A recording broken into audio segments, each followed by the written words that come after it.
Le procureur prend la parole et clôt le débat. Le parquet considère que les conditions légales d'usage de l'arme ne sont pas réunies.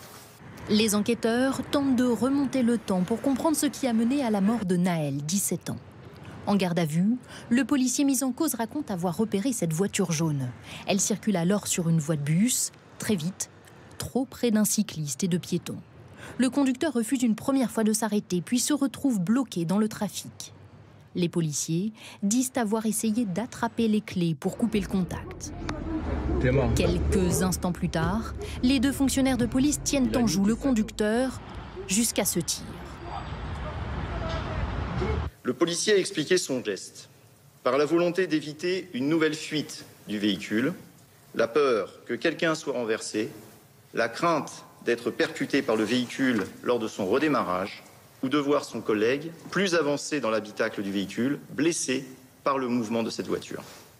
Des experts vont désormais analyser les enregistrements audio. Des menaces ont-elles été prononcées? Si oui, par qui?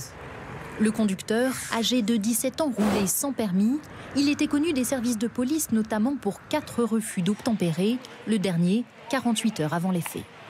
Le policier, lui de 38 ans, a été décoré à plusieurs reprises pour des actes de courage. Il est présenté à un juge d'instruction en vue d'un placement en détention provisoire.